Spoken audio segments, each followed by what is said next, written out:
Bom dia, igreja. Vamos dar início à nossa EBD. Vamos fazer uma oração para começar a nossa aula de hoje. Senhor Deus, muito obrigado por esse dia, Deus. Muito obrigado porque até aqui o Senhor tem nos ajudado. Muito obrigado porque o Senhor nos sustenta com a Tua força, com o Teu amor.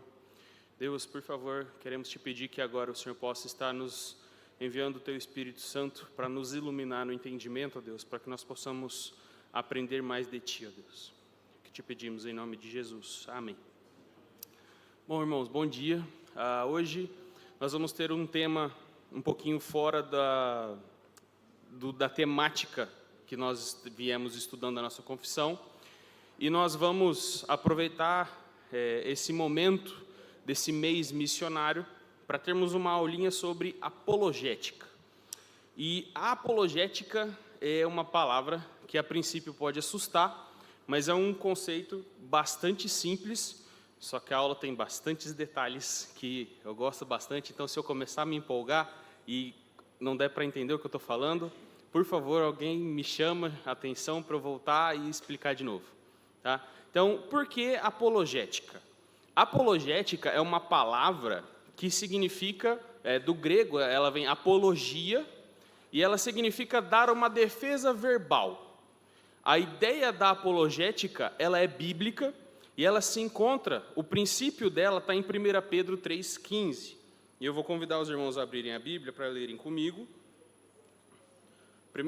A primeira epístola do apóstolo Pedro, o capítulo 3, versículo 15, diz assim: Antes, santificai a Cristo como o Senhor em vosso coração, estando sempre preparados para responder a todo aquele que vos pedir razão da esperança que há em vós.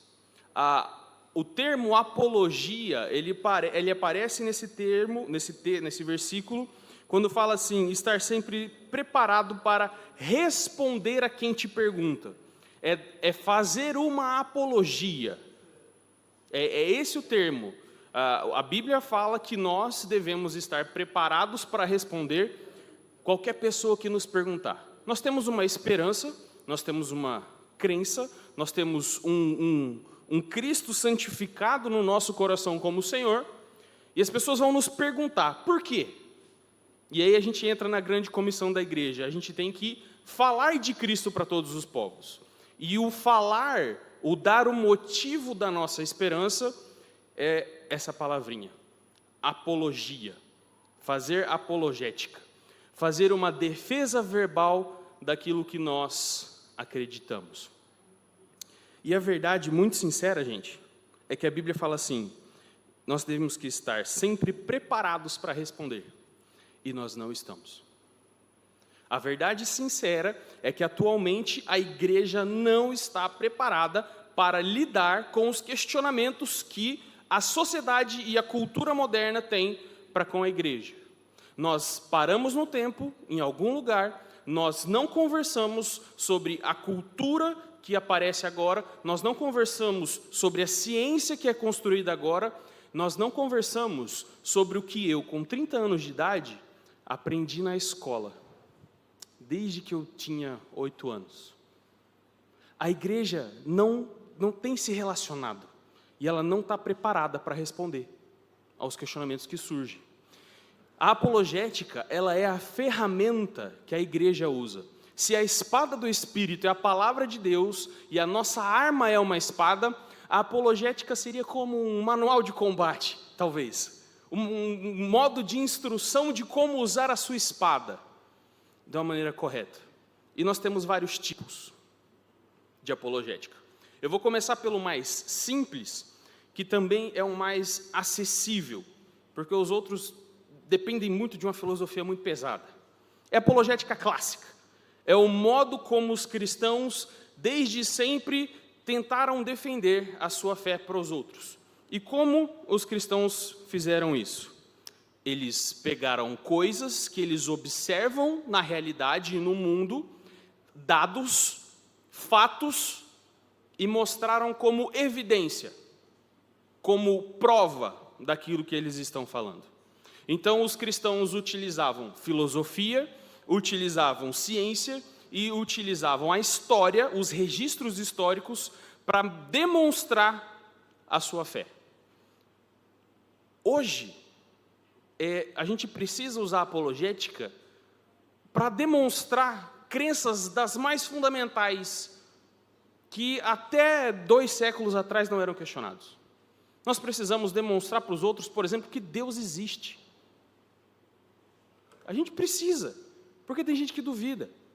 O que a apologética faz é apresentar um argumento, um motivo, uma razão para a qual nós temos a esperança de Deus. E ela usa o raciocínio, ela usa a cabeça.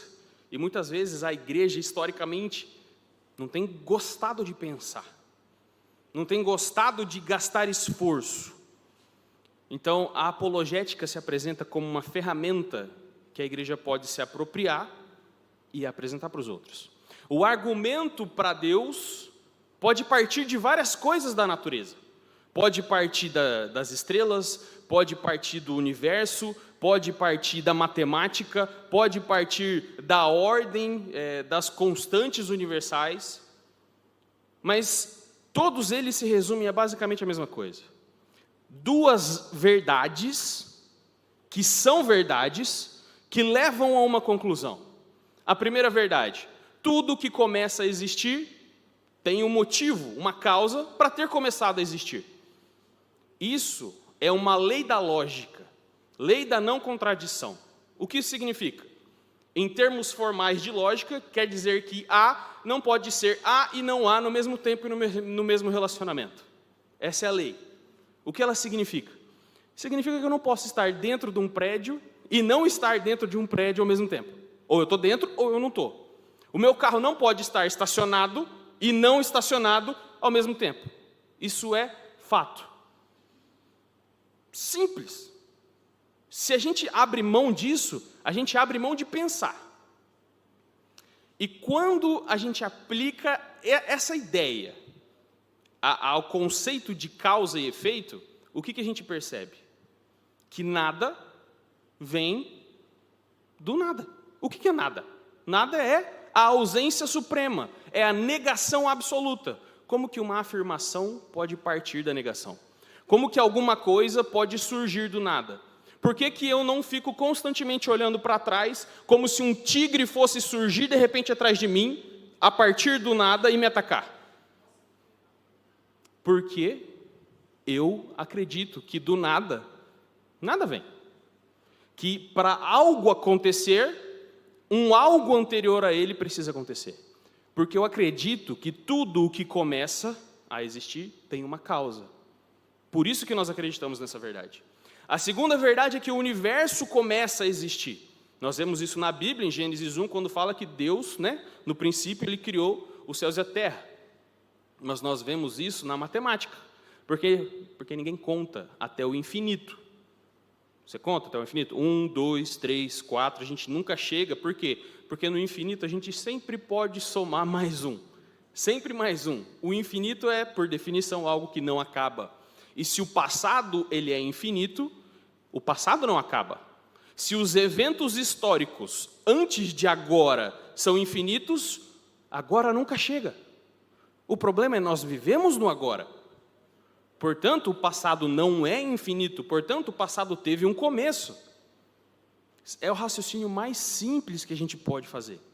Por isso a gente entende, o universo não é eterno, ele começou. É simples assim. E aí quando você vai para a ciência, o que é o universo? É o espaço, é o tempo, é a matéria. É isso.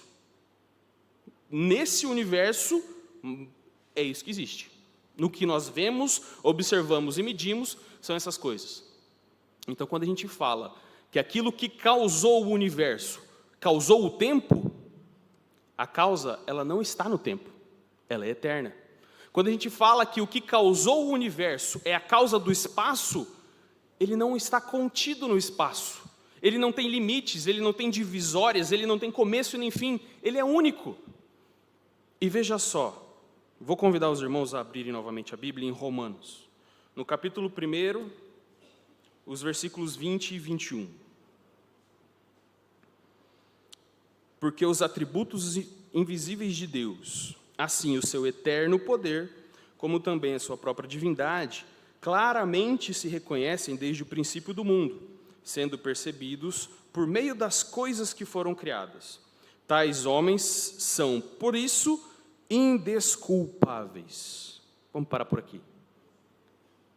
Vamos parar por aqui por enquanto. Porque veja só, a partir do nosso simples raciocínio, em cima das leis do pensamento, nós chegamos à conclusão de que o universo teve um início e que, portanto, a causa dele tem que ser necessariamente uma única fonte eterna.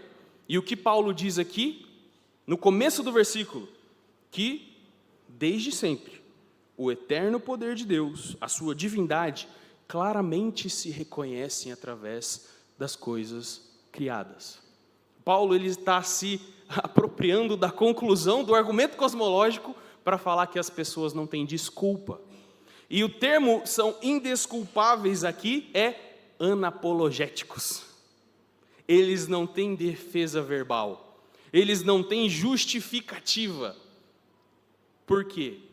Porque eles reconhecem que Deus existe. Mas olha só, tendo conhecimento de Deus, não o glorificaram como Deus, obscurecendo-lhes o coração insensato, mudaram a glória do Deus incorruptível para a imagem do homem corruptível.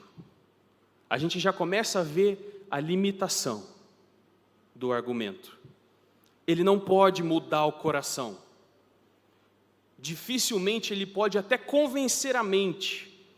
Por quê? Porque esses homens de fora da igreja, que não creem na Bíblia, eles veem essas coisas que nos levam a Deus através da nossa mente, e eles falam assim: essa glória não é do Criador, essa glória é da criação, essa glória é da criatura, a glória de Deus a gente vai corromper para a glória do homem. E então a gente fica um pouco rendido. O que a gente faz quando um simples argumento não é suficiente? O que a gente faz quando, na verdade, as pessoas pegam o argumento e começam a virar contra nós e tentam utilizar o mesmo raciocínio para mostrar que a Bíblia está errada? Quando ele fala assim, você está usando a lei da lógica da não contradição para dizer que o universo começa, que ele tem uma causa, mas e a lei da biologia de que burros não falam?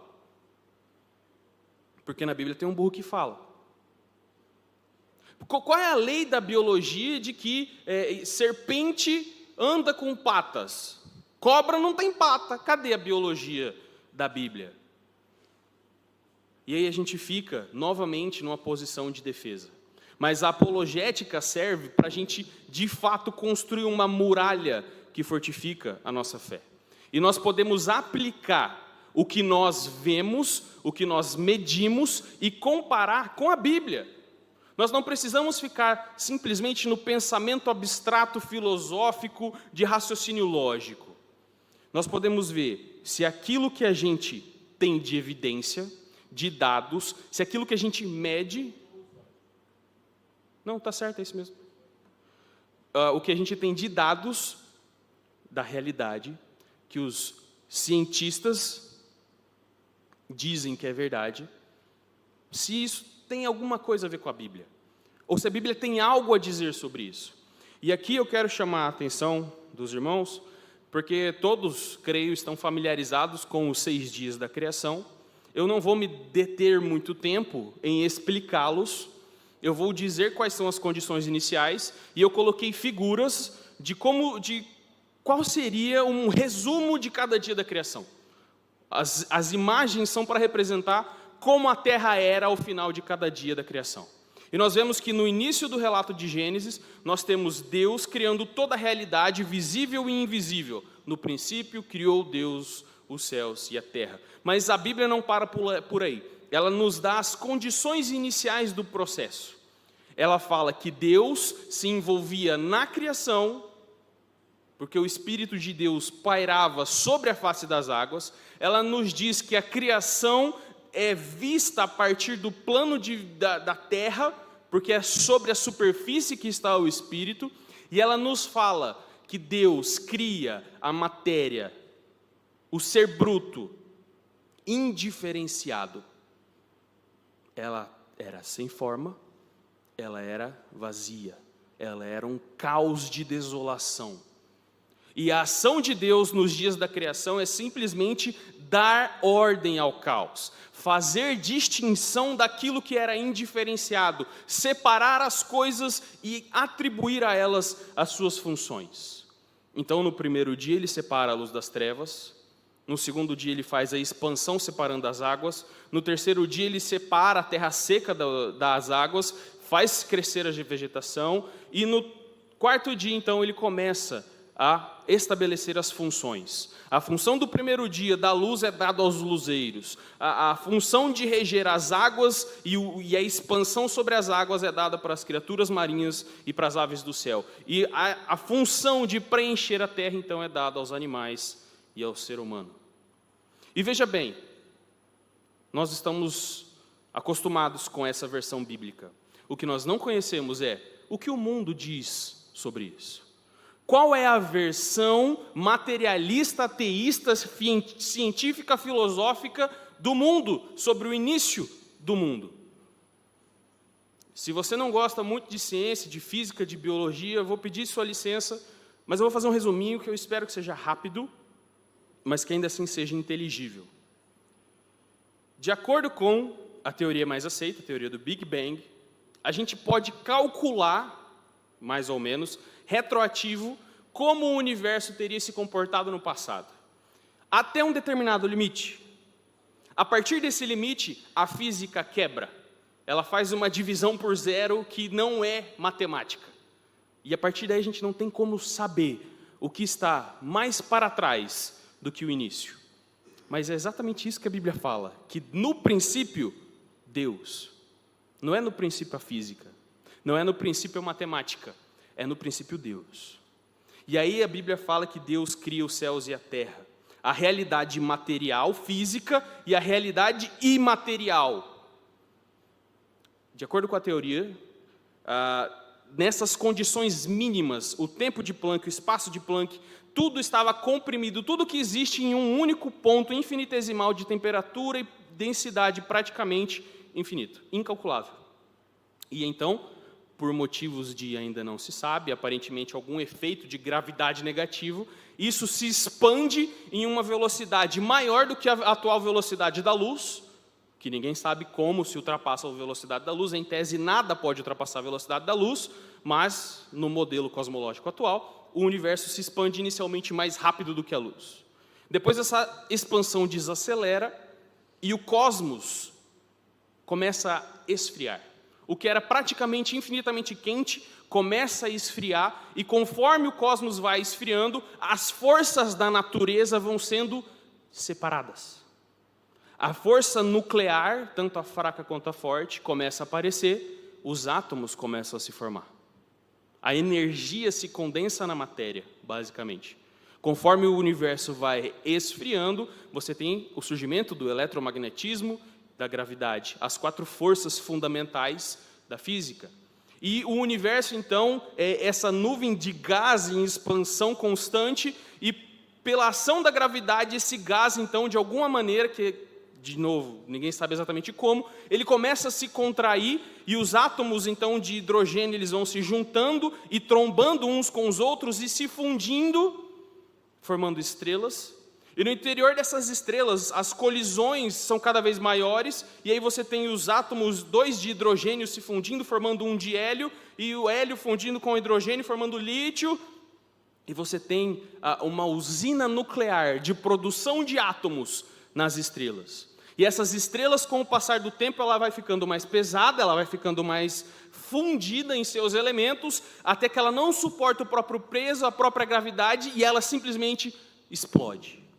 E ela esparrama esses elementos por todo o universo, até que esses elementos são captados por novas estrelas, são fundidos em elementos mais pesados, e, ao passar do tempo, dos bilhões de anos, vão se formando os átomos de nitrogênio, de carbono, de ferro, de cobre, e todas essas coisas vão sendo fundidas nas estrelas. Mais ou menos de acordo com essa teoria, há 5 bilhões de anos atrás, uma estrela decidiu explodir e formou o que hoje seria o nosso sistema solar. O que sobra dessa estrela é uma estrela menor, que é o nosso Sol, e os elementos, os átomos que ela joga para o espaço, começam a trombar por causa da gravidade desse Sol, um fenômeno chamado de acreção. Eles vão se fundindo e formando diversas bolas rochosas de fogo, que são os 3 primeiros planetas rochosos. Os planetas depois de Marte, são 4 planetas rochosos. Depois de Marte, os planetas gasosos, que não tem tanta rocha. Depois, os planetas de gelo, mais para fora, ali, Netuno e Urano. E na Terra, o que a gente tem observado? Absolutamente nada. Por quê? Porque quando a Terra começa a esfriar, e ela é simplesmente uma bola de fogo, a atividade caótica das partículas e da poeira é tamanha que a atmosfera é completamente opaca. E a partir da narrativa de Gênesis, quando Deus fala assim, haja luz, estando na superfície terrestre, então a Bíblia acerta. Porque tudo que nós observamos é luz. E o que nós vemos é luz. E nada do que aconteceu antes da entrada de luz na superfície da terra é visível. E o autor da Bíblia fala, disse Deus, haja luz. E a luz ouve. E a partir desse ponto, então, a gente observa na superfície da terra o que aconteceu com ela. E aí seguem os dias da criação. E é interessante porque dessa bola de fogo, ninguém sabe exatamente como, mas existem teorias de que foram meteoros que atingiram a Terra trazendo água do espaço, mas a água que tem aqui é quimicamente diferente da água que tem no espaço, então ninguém sabe como, mas essa bola de fogo se torna um grande planeta de água, coberto por um oceano primitivo que cobre o planeta inteiro, chamado Pantalassa, há mais ou menos 3 bilhões de anos atrás. E nesse planeta, agora coberto de água, se estabelece o ciclo hidrológico e você tem a troca das águas de cima com as águas de baixo. As nuvens e a poeira e o caos começam a lentamente sedimentar e cair no oceano. E aí, com o passar dos bilhões de anos, através do movimento das placas tectônicas, surge um supercontinente primeiro chamado Pangeia, que é a separação das águas e da terra seca. É exatamente isso. E aí, dizem os evolucionistas que a vida existia. Mas se existisse, é uma vida microscópica. Quem observa o microscópio com o olho nu? Ninguém. Ninguém observa. Mas o que nós observamos da superfície da terra é que necessariamente a terra seria colonizada primeiro por vegetais. Por quê? Porque são seres fotossintetizantes. Os seres fotossintetizantes são necessariamente a base da cadeia alimentar. Você não consegue colonizar a terra com animais que comem plantas se as plantas não estiverem lá. É simplesmente óbvio. E a partir do 3º dia da criação, as coisas começam a ficar um pouco mais interessantes, porque tem uma progressão estonteante na ecologia do relato de Gênesis. Porque, de acordo com o relato científico, há mais ou menos 2,1 a 2 bilhões de anos atrás, quando esses seres fotossintetizantes tomaram os mares e a terra, eles começaram então a trocar a química da atmosfera. E a química da atmosfera trocando, você jogando oxigênio para cima, a atmosfera é transformada. Ela deixa de ser translúcida, permitindo a entrada apenas de luz, para ser transparente, para que a partir da superfície da Terra, então, você comece a observar os astros. E aí você tem o relato geológico de que esse evento de oxigenação permite o surgimento de animais de grande porte, complexos. E a gente vê na explosão do Cambriano uma camada de rocha que esses animais surgem complexos na água e aparentemente sem nenhum histórico evolutivo anterior. Aparentemente. E é por isso que Deus fala, encham-se as águas com enxames de seres viventes. e os grandes monstros marinhos passem a existir. E a gente sabe que mais ou menos, muito tempo depois, dizem os cientistas, que há mais ou menos 200 milhões de anos, então os animais terrestres começam a se desenvolver, os grandes répteis, os dinossauros, os lagartos, as aves e finalmente os mamíferos. E os mamíferos são de interesse porque o relato de Gênesis fala assim: Deus criou os animais selvagens, os animais domésticos. O Gênesis ele é específico em categorizar os animais com relação ao seu relacionamento com o ser humano. Aqueles que ajudam o homem a florescer e aqueles que podem prejudicar o homem de alguma forma. Mas que, se domesticados, podem servir de companhia e ajudar o homem ainda mais no seu florescimento. E a gente vê no reino animal, hoje, que o homem é um animal de categoria superior. É diferenciado, reconhece linguagem, reconhece símbolos, é racional, consegue pensar logicamente na lei da não contradição e a partir dessa lei chegar em Deus, no Criador do cosmos. E a Bíblia fala assim: Deus fez o homem à sua imagem e à sua semelhança, lhe dando atributos comunicáveis que são de Deus, e nós temos somente porque nós somos a sua imagem e a sua semelhança. Então, quando eu vejo alguém falando sobre ciência e negando o relato de Gênesis 1, eu fico triste. Eu fico triste porque os modelos são iguais. Ainda que o homem tente negar a Deus e fugir dele, a observação das coisas que Deus criou mostram exatamente a ordem que Deus criou. Se as pessoas acreditam em bilhões de anos ou milhares de anos, para o nosso Deus isso não faz diferença. Outra parte da Bíblia que as pessoas tendem a questionar muito, e aí a gente vai continuar falando de ciência e eu peço perdão. Depois da criação, nós temos o relato de como o ser humano se relaciona um com o outro, e aí nós temos a grande catástrofe, o cataclisma do juízo divino, o dilúvio, que novamente é a segunda porção que pode ser de algum modo analisado pelo método científico, e nós temos pessoas que negam absolutamente que isso aconteceu.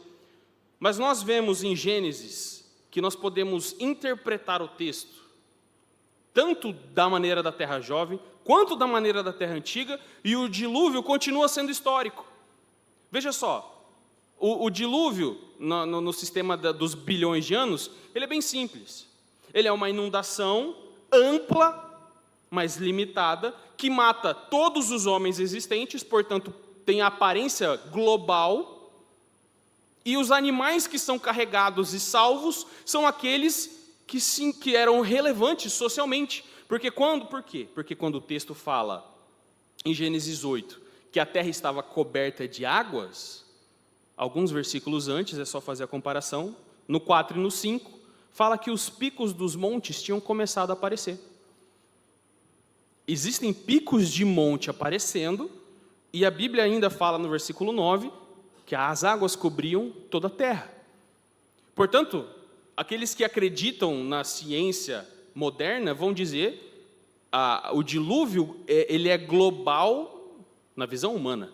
Ele é amplo, ele mata todos os seres humanos, não sobra um além de Noé, mas ele não precisa necessariamente cobrir todo o globo. E o texto comporta isso. Isso não é uma violação do texto bíblico.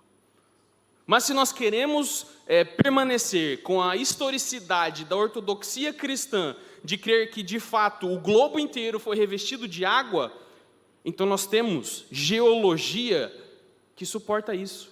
Veja bem, o intuito da física, o principal, é achar a teoria de tudo, uma equação matemática que una todas as forças fundamentais e explique tudo o que existe através de uma conta só. O engraçado é que um engenheiro cristão, estudando geologia, ele chegou a uma teoria unificada de tudo para a geologia do globo terrestre, partindo de um dilúvio universal.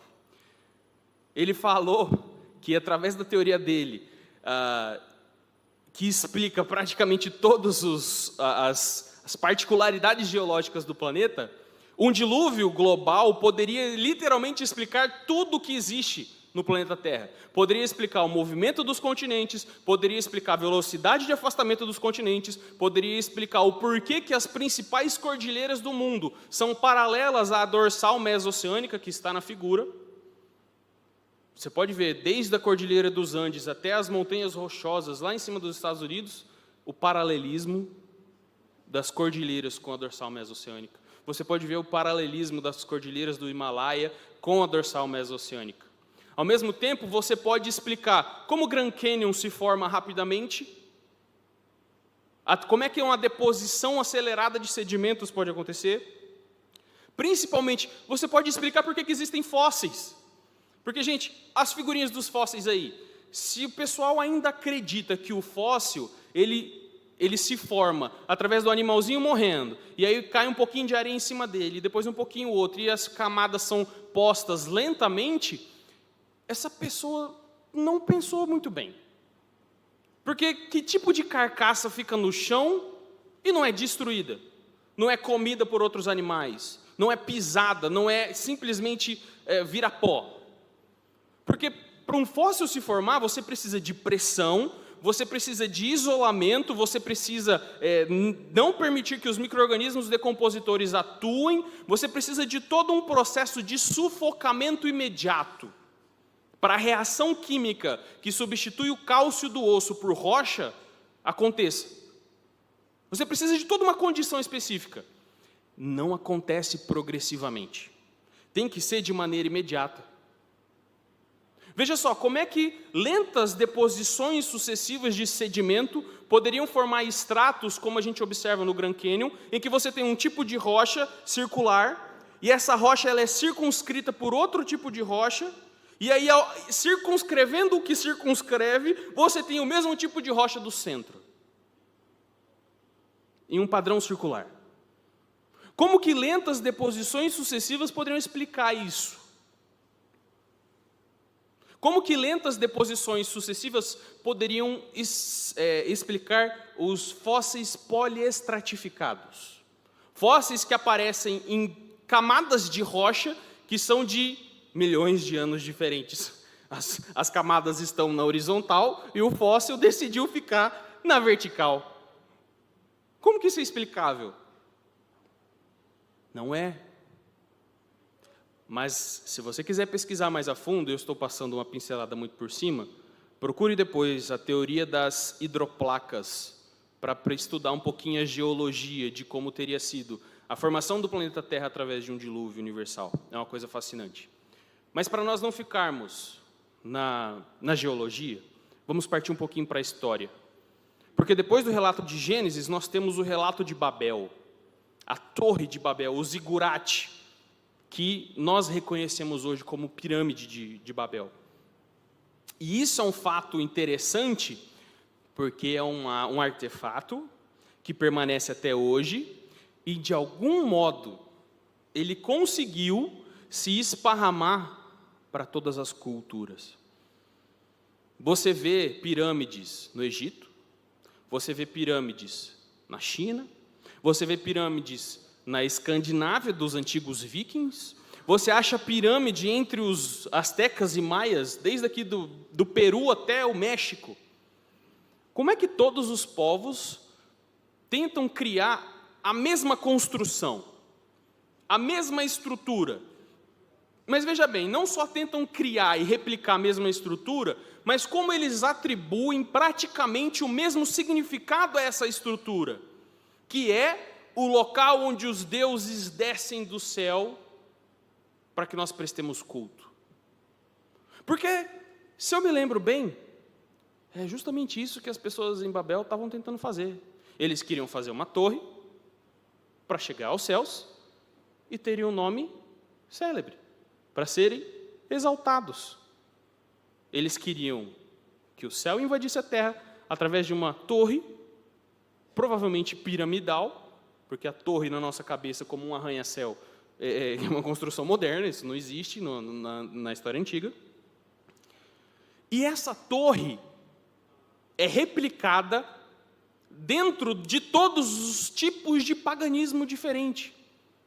A mesma torre, com a mesma religiosidade. E veja bem, esses povos que levaram essa torre, essa religiosidade pagã para as outras regiões do globo, eles também têm relatos mitológicos de uma inundação global.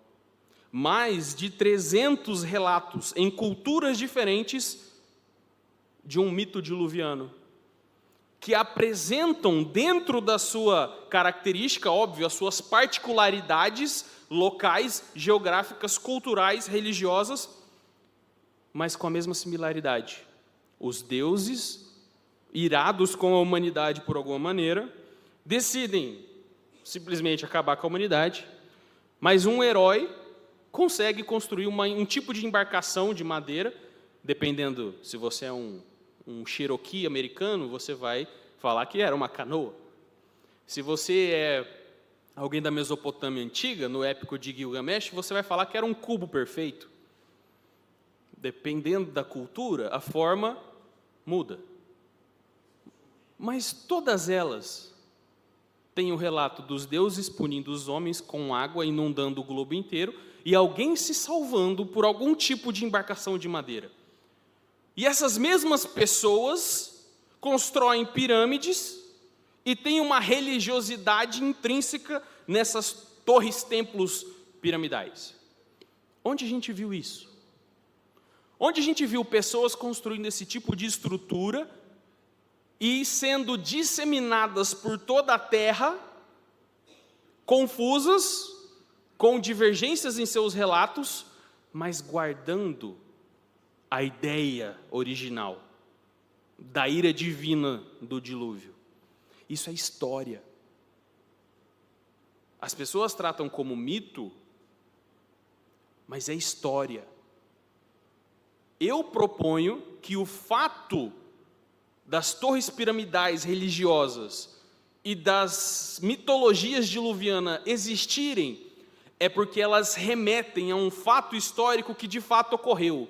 Porque eu me nego a acreditar que 300 civilizações separadas no tempo e no espaço por milhões de anos e milhares de anos e milhões de quilômetros chegaram à mesma ideia, à mesma conclusão, simplesmente por coincidência. Eu não acredito nessa estatística. Eu não tenho fé suficiente para essa descrença. Não tenho. Mas quando a gente vai falar de história, gente, aí a gente pode começar a falar do resto do Antigo Testamento. Porque, veja bem, a história antiga, ela é um fragmento. Nós vemos ela como que por fotos. E quanto mais para trás nós vamos no passado, mais difícil é nós obtermos uma foto do que aconteceu. Mas toda vez que nós achamos uma foto, é incrível como essa foto parece com a Bíblia. Parece até que alguém está dirigindo a história, ou conspirando para fazer desse livro verdadeiro. Veja bem, os arqueólogos descobriram na cidade de Nuzi um conjunto de tabletes que são cartas, recibos de compra e venda, registros de leis que narram a atividade da sociedade de troca e como um se relacionava com o outro e como eram feitos os acordos de casamento e os acordos de aliança, e são exatamente iguais os relatos da sociedade patriarcal de Gênesis 15 até Gênesis 31. A mesma sociedade descrita nos mesmos termos. Um em papel, aquele em pedra. Aí nós vemos que depois da sociedade patriarcal, os israelitas foram para o Egito, foram escravizados, e talvez a gente tenha o maior display de poder divino em todo o Antigo Testamento, que é a batalha dos deuses do Êxodo. Não é batalha, é massacre. Deus simplesmente pega os deuses do Egito e faz deles basicamente o que Ele quiser. Destrói e envergonha cada um deles. A divindade que era o Nilo é transformada em sangue. A divindade que era Ra, o deus Sol, é apagada em trevas. A divindade que era o faraó, a representação divina dos deuses, tem o filho assassinado. E Deus simplesmente vence as divindades egípcias. E aí, as pessoas que são céticas encontram esse papiro, escrito por esse suposto sacerdote Pulver, onde ele escreve um belo poema, lamentando a tragédia do Egito, onde as águas se tornam sangue, onde há pestilência e caos, aonde há trevas que as pessoas não conseguem enxergar um palmo à frente, e aonde ele declara: o Egito está morto.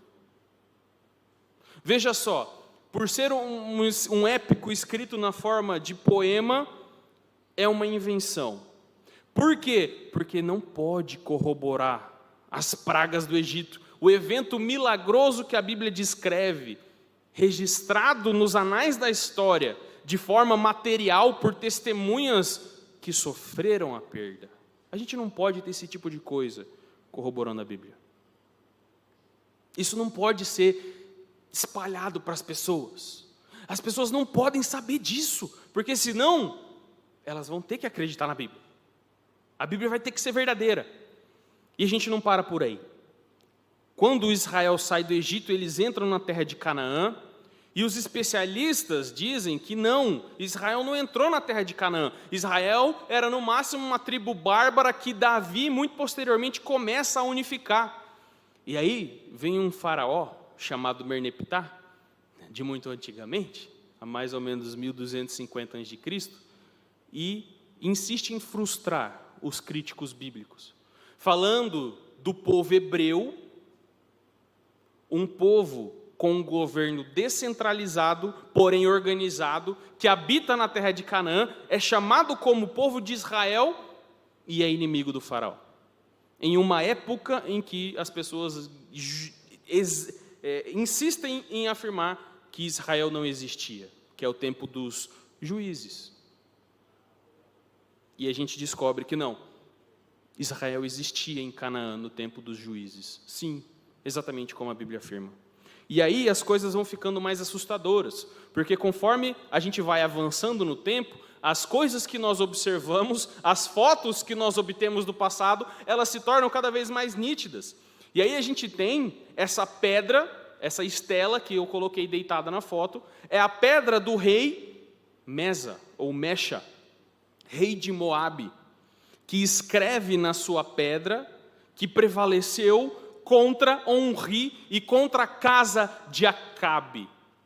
Ele cita nominalmente os reis de Israel, do reino do norte, e fala que prevaleceu contra eles. E quando nós vamos ler em 2 Reis, capítulo 3, nós vemos que o rei de Israel precisou chamar o rei de Judá, porque ele estava enfrentando uma revolução dos moabitas.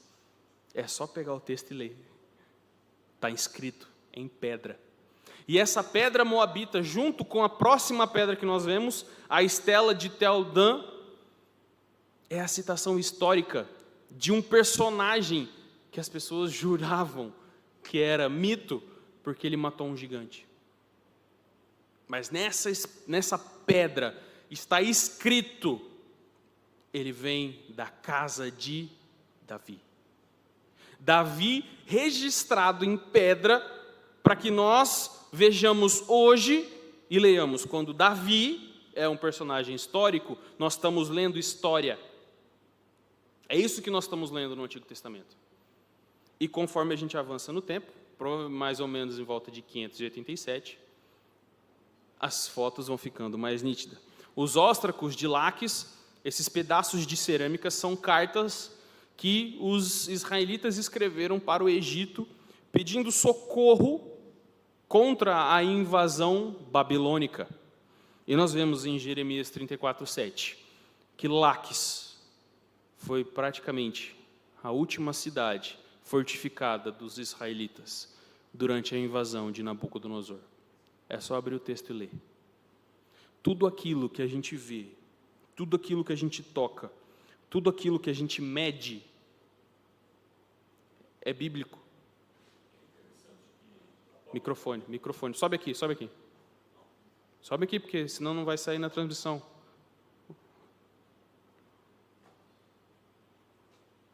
Só um pitaco, né? E é interessante que você olha no mapa, está a Babilônia, Nabucodonosor, está Israel e está o Egito. E o argumento que o rei de Israel usa para o Egito para ajudá-lo é: se eles me vencerem, vão invadir você. É uma coisa, e isso também está registrado. Então, quando a gente pensa em ciência, a gente pensa numa física complexa, uma química que ninguém gosta, uma biologia que é chata e às vezes nojenta porque mexe com insetos e coisas gosmentas. Mas nós estamos mexendo com a criação de Deus.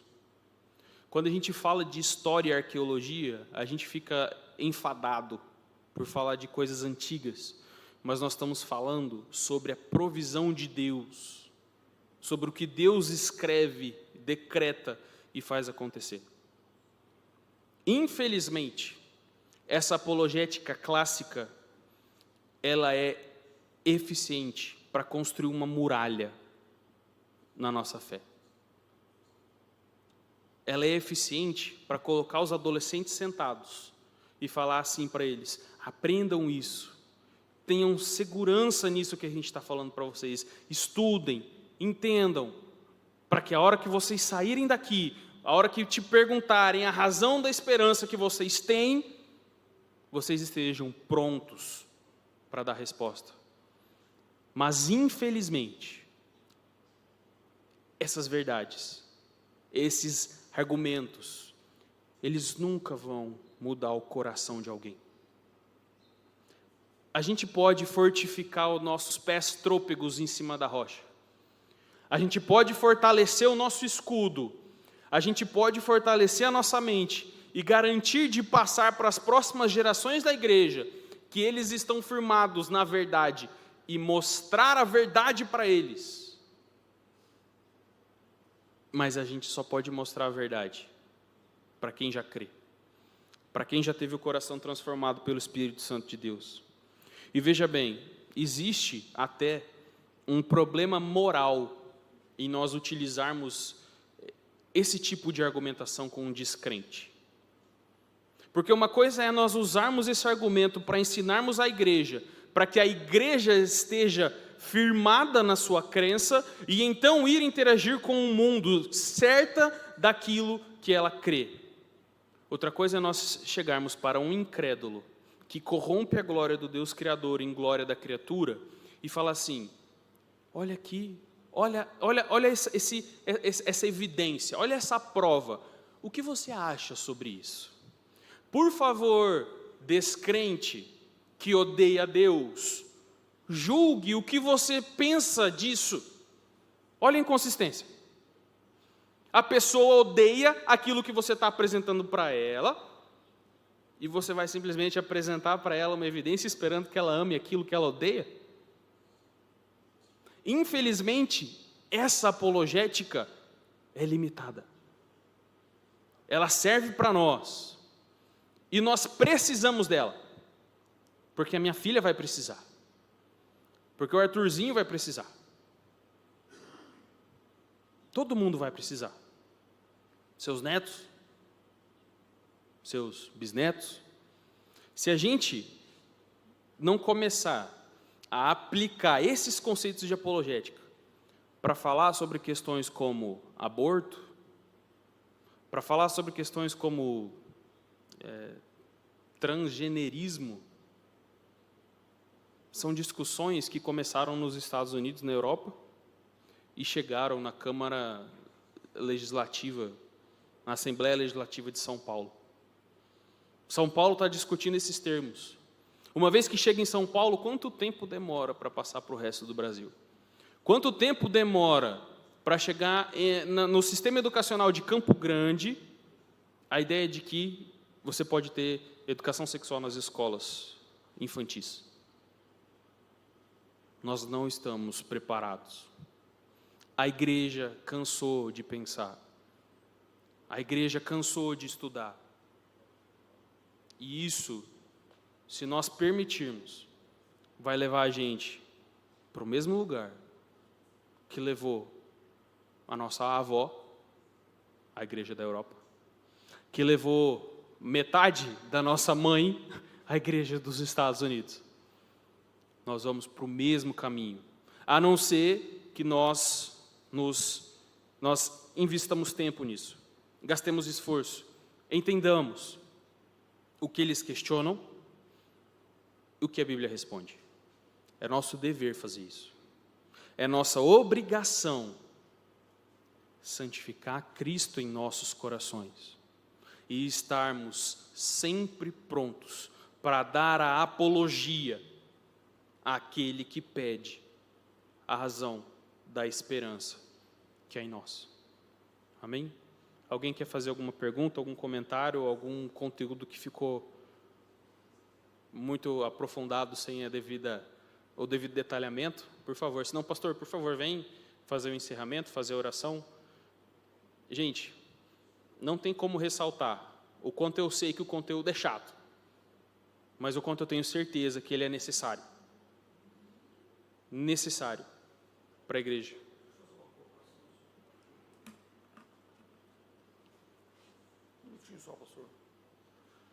Meus irmãos, o que a gente ouviu aqui é que, biologicamente, nós não existimos sem Deus. O nosso universo não existe sem Deus.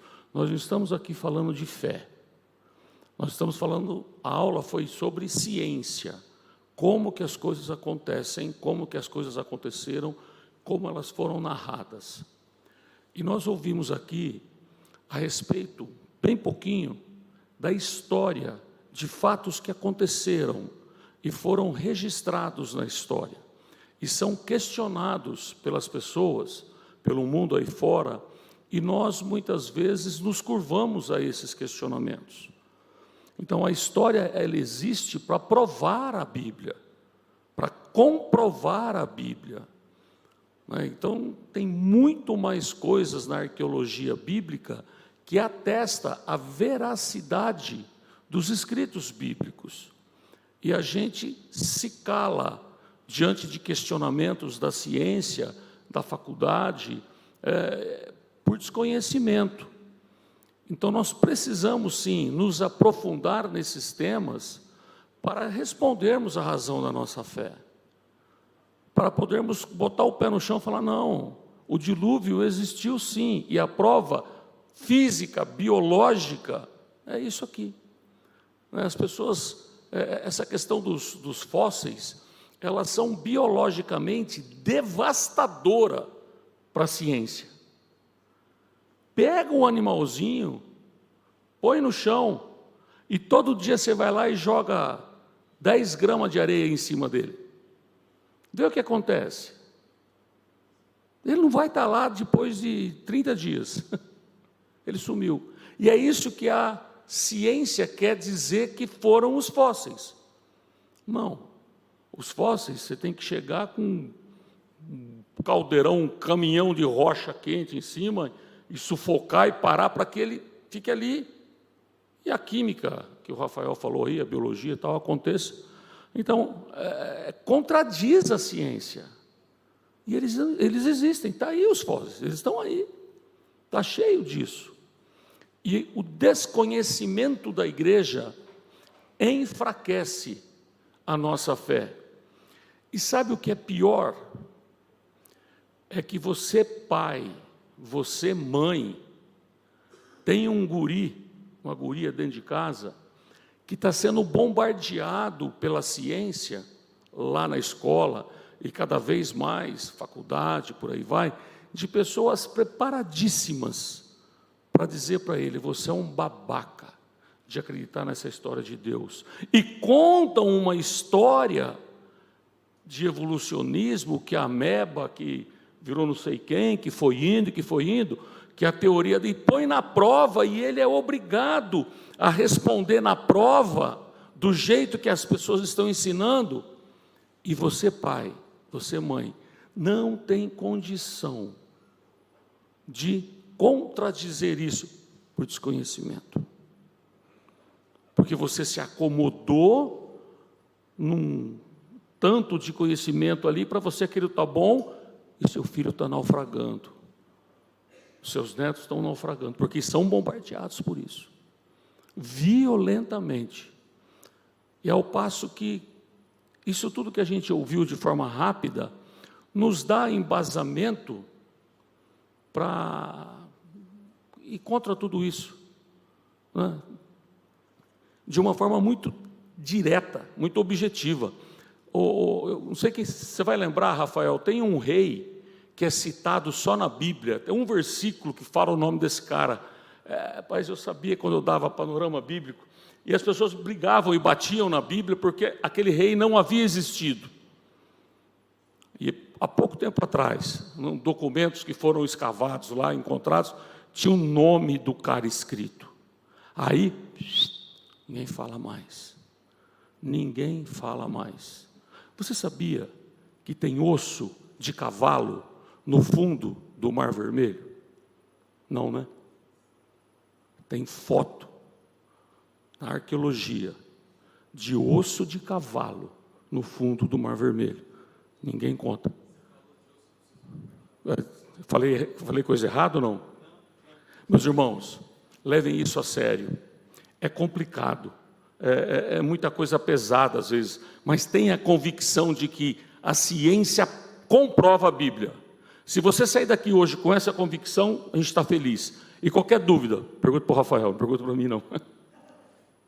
Irmão, desculpa alongar de novo, mas ele falou de osso de cavalo no Mar Vermelho, e eu lembrei de umas coisas, porque eu tentei evitar ao máximo a ciência da Terra jovem, porque é uma coisa bem assim, discutir teoria da relatividade e tal, mas tem uma que não dá para deixar de mencionar, que é uma paleontologista.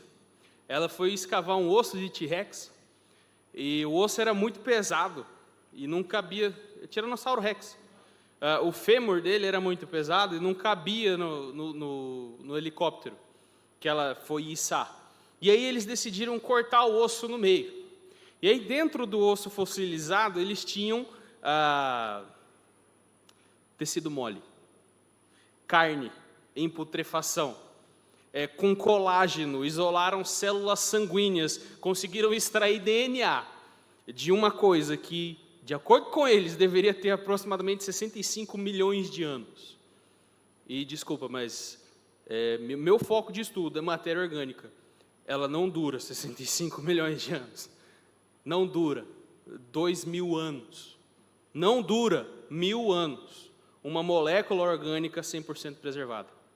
Até a radiação do sol, o pouquinho que nós pega aqui, que pega na nossa pele, é suficiente para destruir esse tipo de coisa. E está lá, está preservado. Um osso de Tiranossauro Rex com tecido mole dentro. Então, se fosse falar de carbono 14, essas coisas, aí ia longe, mas é muito legal. Deixa para outra hora. Que bom que nós estamos crescendo no conhecimento. A importância de nós estarmos na escola bíblica todo domingo para não perder nenhum capítulo do seriado da defesa da nossa fé.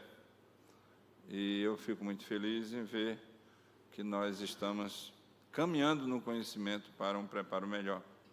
E ele estava falando sobre o osso do fóssil, um fóssil, né? E eu lembrei de uma pedra que um cientista chegou para um crente na sala de aula e disse: olha, como você pode dizer que Deus criou o mundo em 6.000 anos, se nós temos uma pedra aqui com 2 milhões de anos? Olha cá, essa pedra aqui tem 2.000 anos de existência. Ele disse: meu Deus, ficou muito mais poderoso ainda diante do que você falou, porque Deus pegou uma pedra de 2 milhões de anos e colocou num tempo de 6.000 anos, mas o mundo tem 6.000 anos. Então, assim, uma defesa da fé que nem sempre vai resolver, mas a gente precisa acreditar de que o mundo tem realmente 6.000 anos, porque isso é história, e não existe história antes, existe invenção do homem. Mas aqui na nossa escola bíblica, nós iremos crescer no conhecimento.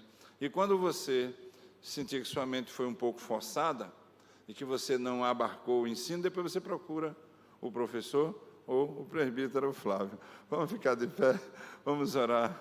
Queria pedir ao presbítero que vem aqui e faça uma oração agradecendo a Deus pela oportunidade.